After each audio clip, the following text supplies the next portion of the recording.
क्या आप ऐसी ज़िंदगी की कल्पना कर सकते हैं जहाँ पर हाथ मिलाना पाप समझा जाए? अगर घर पे कोई बीमार हो जाए तो डॉक्टर उसका इलाज नहीं कर सकते थे, क्योंकि उसका इलाज करना भी पाप समझा जाता था। अगर कोई पानी के लिए मर रहा है तो मर जाने दो, उसको पानी नहीं देना है, क्योंकि पानी देने से क्या होगा? पाप हो जाएगा। यानी वो आप उनके जैसे तो हो, लेकिन आप वो नहीं हो। ऐसा ही हुआ बाबा भीमराव अम्बेडकर, जिन्होंने इस दुनिया भारत के संविधान को लिखा और समाज के एक नए ढांचे को बनाया। तो बात करते हैं बाबा भीमराव अम्बेडकर की। तो जब वो 7 साल के बच्चे की, वो स्कूल तो जाता था, स्कूल में पढ़ता था, लेकिन पढ़ने के लिए कैसी व्यवस्था थी? उसको बाहर बैठना पड़ता था।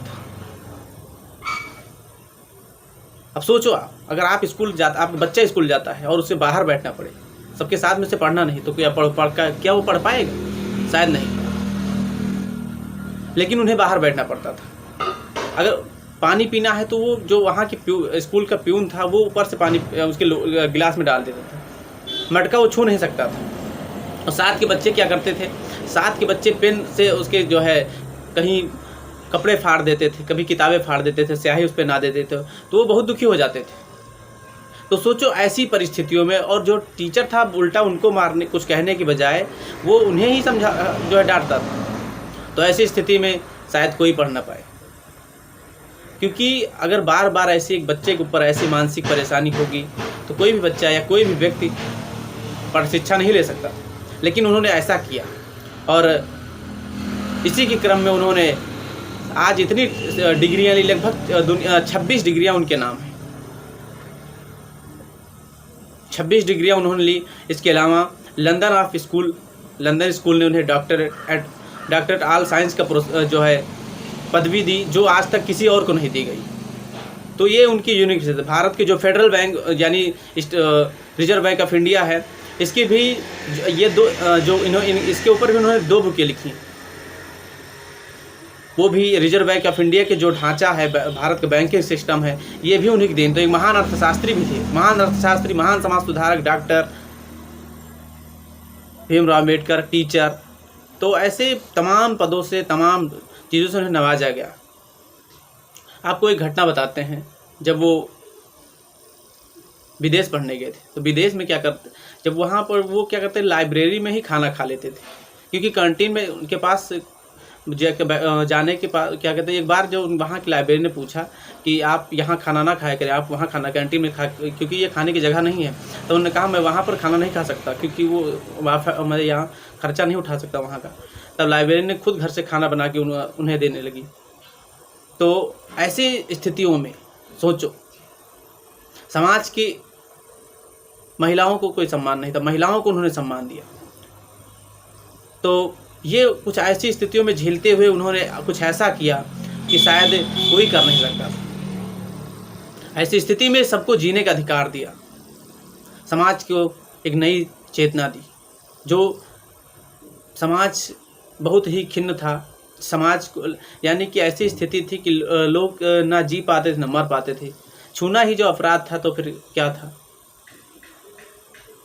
तो कुछ ही इस तरह उनका क्रम था। उनकी मेहनत और जुनून शायद हम सभी को प्रेरित करेगी। मैं आपको उनकी सफलता के साथ साथ उनके संघर्ष को इसीलिए बता रहा हूँ कि आप केवल उनकी सफलता को ना जाने, आप उनके संघर्ष और कठिनाई को भी महसूस करें।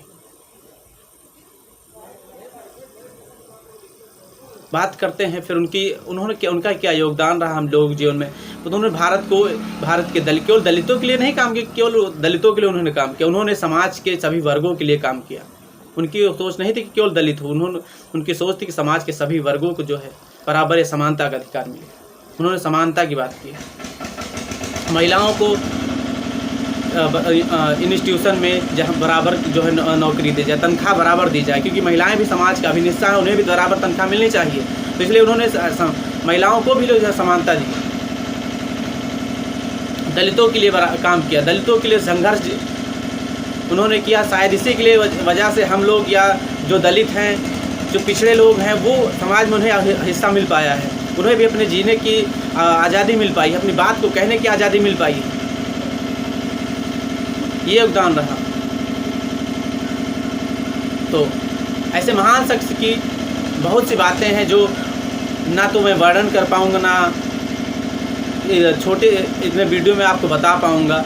शायद ही ये एक क्रम है उनके जीवन का बताने का, तो वो कभी पूरा नहीं होगा। उनके संघर्ष और कठिनाइयों से हमें सीखने को मिलेगा कि हमें भी एकता होनी, हमें एकता हो, संघर्ष हो, और पढ़ने में संघर्ष कितनी भी कठिनाई क्यों ना हो, आप सीखते रहिए जीवन में, हर दिन कुछ सीखिए, हर दिन कुछ सीखिए, क्योंकि सीखना अगर आप जारी रखेंगे तो आप दुनिया में अपने आप को एक नई पहचान दे पाएंगे, समाज को एक नई दिशा दे पाएंगे। ये सब कुछ उन्होंने केवल पढ़ाई के बल पर किया और एजुकेशन से किया। अगर आप भी शिक्षित, अपने आप को शिक्षित रखिए, समाज को एक नई दिशा देंगे। तो अगर वीडियो पसंद आए, वीडियो को लाइक कर लीजिए, चैनल सब्सक्राइब करके दोस्तों में शेयर कर दीजिए। तब तक के लिए नमस्कार।